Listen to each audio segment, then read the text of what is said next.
Tahukah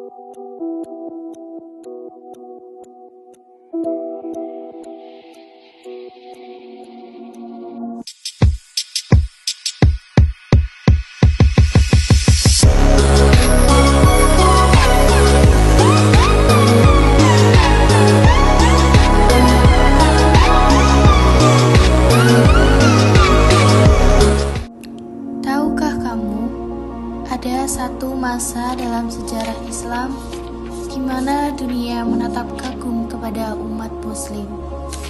Sebuah masa ketika ilmu pengetahuan, seni, dan kebudayaan berkembang luar biasa.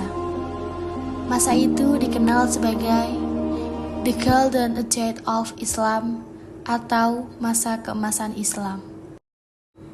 Masa keemasan Islam berlangsung antara abad ke-8 hingga ke-13 Masehi, tepatnya pada masa pemerintahan dinasti Abbasiyah.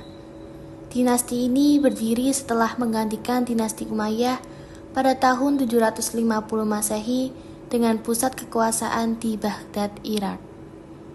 Puncak kejayaan Islam terjadi pada masa dua khalifah, yaitu Harun ar-Rasyid dan Al-Ma'mun.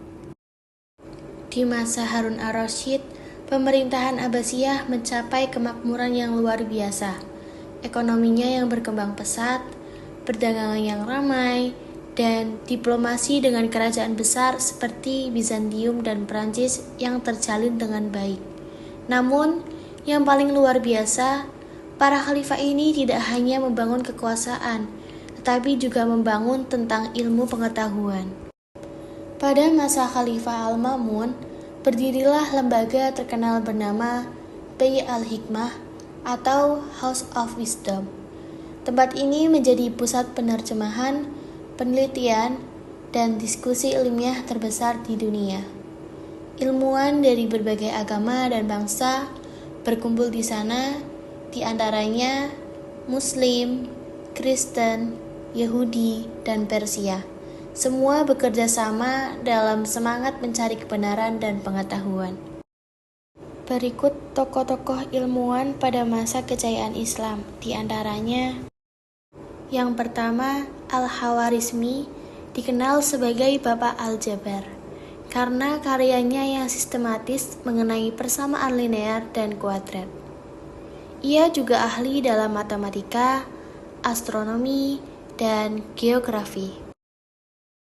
Yang kedua, Ibnu Sina, terkenal sebagai dokter dan ahli filsafat yang karya-karyanya menjadi dasar bagi perkembangan ilmu kedokteran di Barat. Yang ketiga ada Ibnu Al-Haytham, dikenal sebagai Bapak Optik, yang mengembangkan metode eksperimental dalam studinya tentang cahaya dan penglihatan. Dan yang keempat ada Jabir bin Hayyan, dikenal sebagai Bapak Kimia karena melakukan banyak eksperimen mengenai kuantitas zat yang berhubungan dengan reaksi kimia yang terjadi. Pada masa ini, Islam memimpin dunia dalam ilmu sains, kedokteran, matematika, astronomi, dan filsafat. Memasuki abad ke-13, dinasti Abbasiyah mulai melemah. Terjadinya konflik internal, perebutan kekuasaan, dan munculnya kerajaan-kerajaan kecil yang membuat kekhalifahan kehilangan pengaruhnya. Pada puncak kehancuran terjadi pada tahun 1258 Masehi ketika pasukan Mongol menyerang Baghdad, kota yang dulu menjadi pusat ilmu pengetahuan dunia, luluh lantak dalam satu serangan. Perpustakaan Bait al-Hikmah dibakar dan ribuan buku berharga hilang selamanya. Meski masa keemasan Islam berakhir, warisannya tidak pernah padam. Ilmu pengetahuan yang dikembangkan oleh para ilmuwan Muslim menjadi fondasi bagi kebangkitan Eropa. Masa keemasan Islam adalah bukti bahwa kejayaan sebuah bangsa bukan hanya diukur dari kekuasaan, tetapi dari ilmu, akhlak, dan semangat mencari kebenaran. Selama ilmu dijunjung tinggi, maka peradaban akan terus bersinar seperti cahaya Islam yang pernah menerangi dunia.